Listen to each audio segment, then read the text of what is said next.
A powerful storm that left a trail of death and destruction in the Philippines was downgraded to a tropical depression Tuesday and failed to make landfall in Vietnam. Hundreds of thousands of people in Vietnam's Mekong Delta had been evacuated as the region braced for the arrival of Typhoon Tembin after the storm left more than 160 people dead in the Philippines.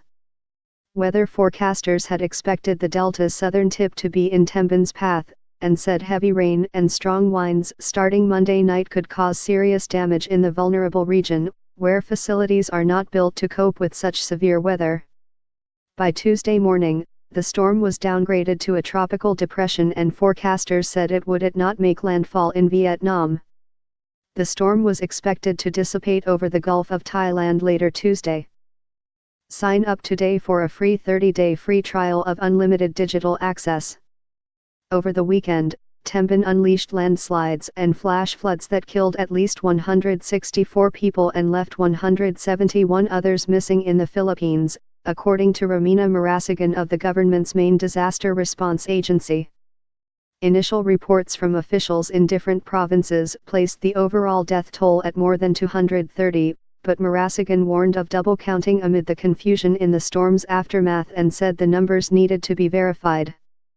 More than 97,000 people remained in 261 evacuation centers across the southern Philippines on Monday, while nearly 85,000 others were displaced and staying elsewhere, the National Disaster Risk Reduction and Management Council said.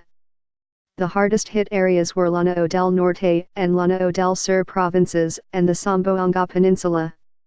Tembin hit the Philippines as a tropical storm but strengthened into a typhoon before blowing out of the country Sunday into the South China Sea toward Vietnam.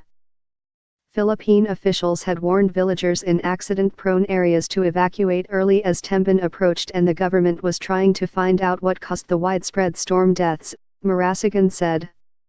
She added that it was difficult to move people from homes shortly before Christmas.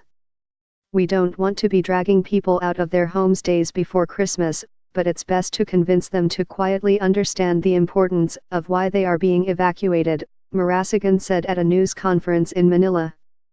Tembin was among a series of disasters to hit the predominantly Roman Catholic Philippines at the peak of Christmas preparations. An inter-island ferry sank off northeastern Quezon Province Thursday after being lashed by fierce winds and big waves, leaving at least 5 people dead. More than 250 passengers and crewmen were rescued. Earlier in the week, another tropical storm left more than 50 people dead and 31 others missing, mostly due to landslides, and damaged more than 10,000 houses in the central Philippines.